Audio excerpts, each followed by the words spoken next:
Picture चालू करो बे।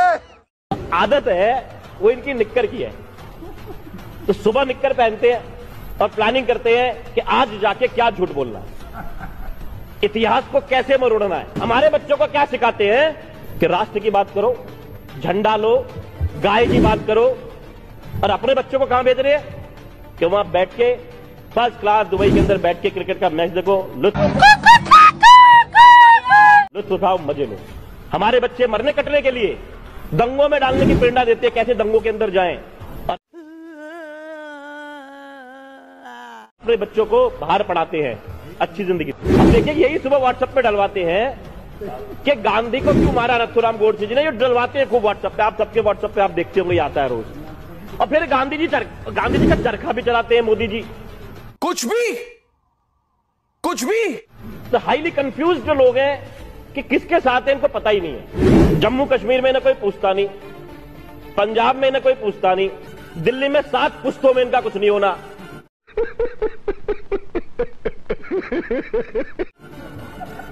हाँ, 7 पुश्तों की तो गारंटी है। तो दिखाओ। चुनाव आयोग ने भी, मेरी उच्चतम सोर्सेस से चुनाव आयोग में बातचीत हुई, उनका ये कहना है कि कॉन्स्पिरेसी थ्योरीज, ये साजिश की थ्योरीज, ये सब अब रुकनी चाहिए।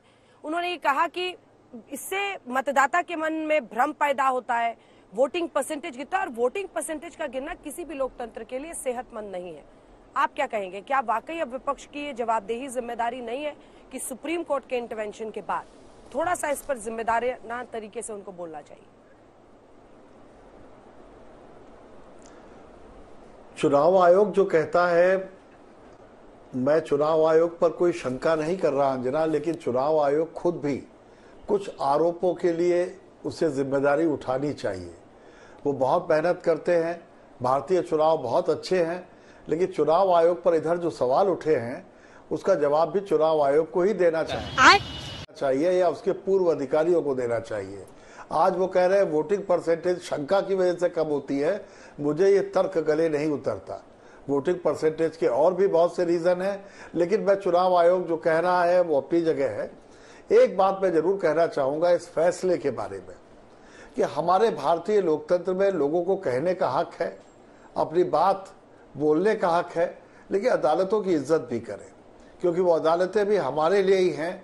और हम जैसे और आप जैसे जो निरीह लोग हैं, जिनके पास कोई सत्ता नहीं है, जिनके पास सदन में बैठे हुए लोग नहीं हैं, उनके पास अगर कभी कुछ होता है जना, तो हम अदालतों की शरण में जाते हैं। गिराते हुए फोटो खींचिए ना।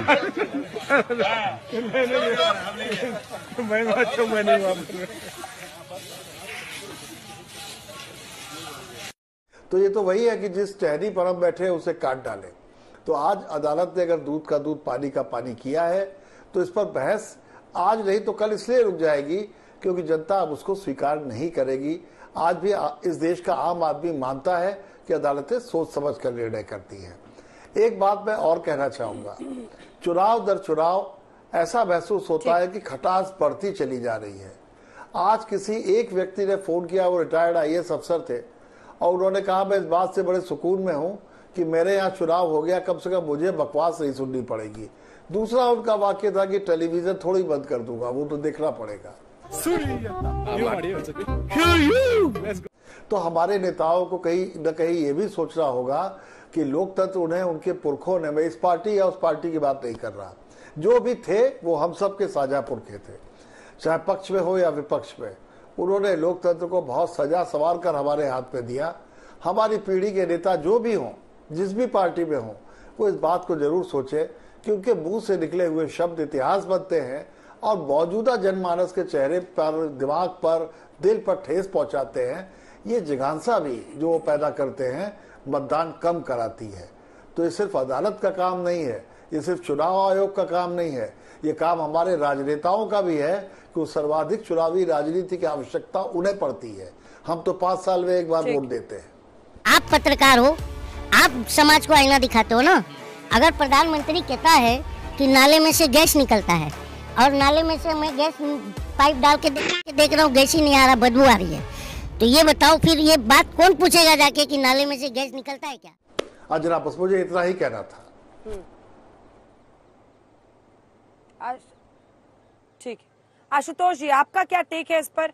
क्या विपक्षी पार्टियों को, क्योंकि सुप्रीम कोर्ट ने सबकी बात सुनी, सब पक्ष सुना, उन्होंने कहा वीवीपैट मशीन, ईवीएम का वीवीपैट से 100% मिलान नहीं मुमकिन है, ना ही कोई और व्यवस्था से वोटिंग होगी। हाँ, 45 दिन तक इलेक्शन कमीशन रखेगा, किसी को कंप्लेंट है आप जांच कराइए। क्या इसके बाद भ्रम पैदा करने की जो प्रक्रिया विपक्ष की है वो बंद होनी चाहिए? इसमें बार बार विपक्ष को क्यों दोषी दिया जा रहा है, मैं तो समझ में नहीं पा रहा हूं, क्योंकि इसकी शुरुआत तो 2010 से हुई थी। और किसने की थी उसकी शुरुआत? उस वक्त के भारतीय जनता पार्टी के। देवा देवा देवा, मैं तो तेरे को हरामी समझता था, तो राम निकला रे, देव मानुस निकला। चाहिए और अब इसके आज के बाद से ये बहस पूरी तरीके से खत्म होनी चाहिए।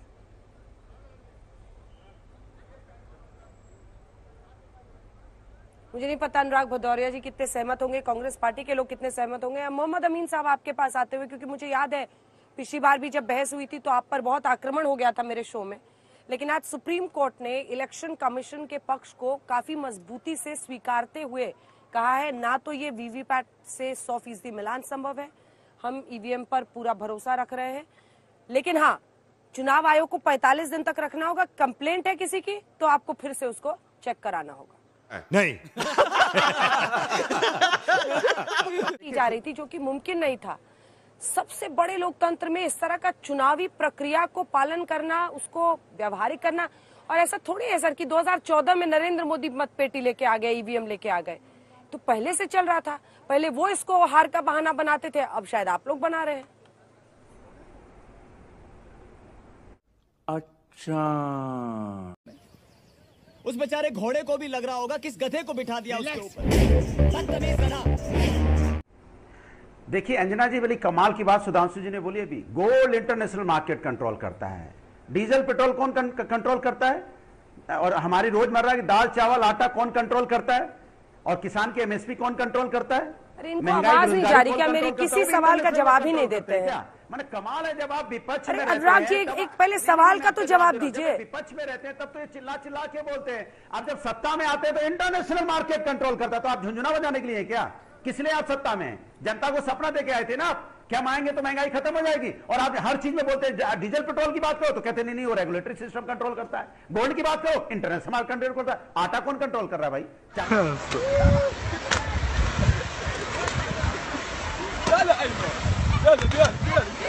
कुछ सवाल करना चाहते हैं। सवाल नंबर 1, मेरे बड़े भैया IIT पास होकर भी उन्हें जॉब नहीं मिली, अभी आप ही बताओ मैं पढ़ाई करूं या नहीं? सवाल नंबर 2, मेरे मम्मी पापा के बीच लड़ाई बहुत हो रही है, पता है क्यों? सब कुछ महंगा हो गया, क्या आप महंगाई को कम नहीं कर सकते? बटाबट। सवाल नंबर 3, अंकल मेरी माँ जिसके घर काम करने जाती है ना, उन्होंने एक और नई गाड़ी ले ली, और इधर खर्चा चलाने के लिए पापा ने अपनी स्कूटर भी बेच दी। अमीर लोग और भी अमीर होते जा रहे हैं, क्यों? ये फंस गया सीएम। अंकल सवाल नंबर 4, अंकल पता है लल्लू के पापा ने क्या किया? उन्होंने इससे लटक के अपनी जान ले ली, बेचारे बहुत कर्ज में आ गए थे। मेरे पापा भी उनकी तरह एक किसान है। किसानों को क्यों इतना ट्रबल कर रहे हो अंकल? सुधरो रे, अभी तो सुधर जाओ।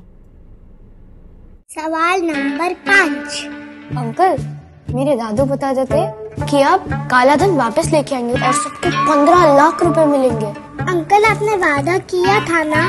अभी तक 10 साल हो गए अंकल, किसी को कुछ भी नहीं मिला। Come closer. What is the sound of one hand clapping? I don't know. What is the sound of one? ऐसा क्यों अंकल? सवाल नंबर 6, अंकल मेरी क्लास टीचर कहती है जो चीटिंग करते हैं उनको सजा जरूर मिलती है, लेकिन जब चीटर्स आपकी पार्टी ज्वाइन करते हैं उनकी सजा अपना माफ हो जाती है। कैसे अंकल?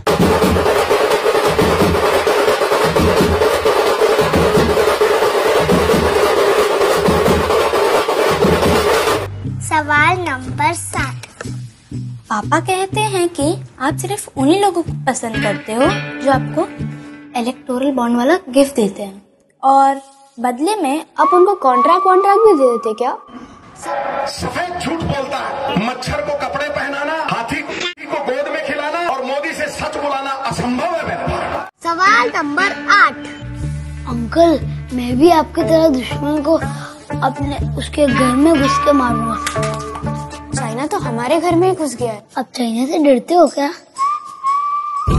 अरे बाप रे, ये तो धोती खोल रहा है। मेरा ये चैनल सब्सक्राइब करें और मेरे हर अपडेट आपको मिले, इसके लिए बेल आइकन जरूर दबाइएगा।